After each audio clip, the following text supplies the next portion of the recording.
देवरिया जनपद में पहुंचे भारत सरकार के रक्षा मंत्री राजनाथ सिंह, जो भारतीय जनता पार्टी के प्रत्याशी शशांक मणि के लिए वोट मांगे हैं। देवरिया जनपद में भाजपा कार्यकर्ताओं की भारी भीड़ के बीच राजनाथ सिंह ने कांग्रेस और भाजपा में असली अंतर बताया।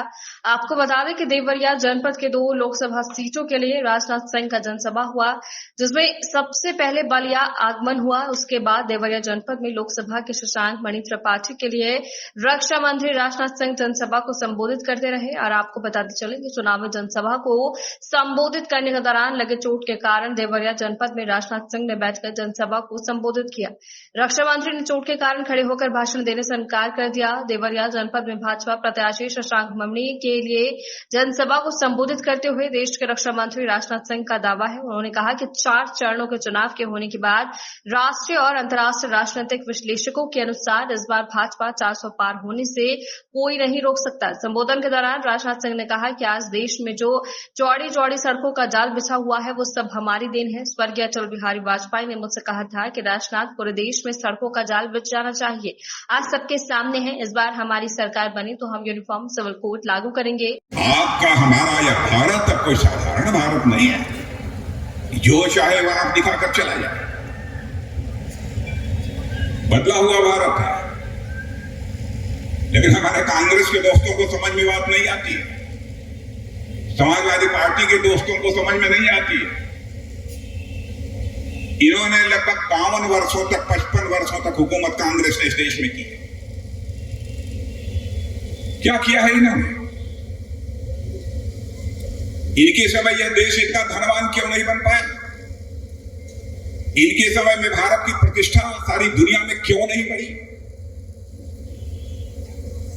अब ये कहते हैं कि हमारी सरकार बना दो, हम आपकी सारी समस्याओं का समाधान कर देंगे। अब तक क्या किया? 52 वर्षों का समय किसी भी राजनीतिक पार्टी के लिए यह कोई कम समय नहीं होता। और आज आप फिर से गलत सलत लोगों को आश्वासन दे रहे हैं। जनता के अंदर तरह तरह की गलतफहमियां भी पैदा करने की कोशिश कर रहे हैं। और कहते हैं यदि इस देश में भारतीय जनता पार्टी के नेतृत्व की एनडीए को 400 से अधिक सीटें प्राप्त हो गई तो इस देश में तानाशाही आ जाएगी, लोकतंत्र खतरे में पड़ जाएगा। वैरव भाइयों, इमरजेंसी के दौरान जब श्रीमती इंदिरा गांधी भारत की प्रधानमंत्री थी,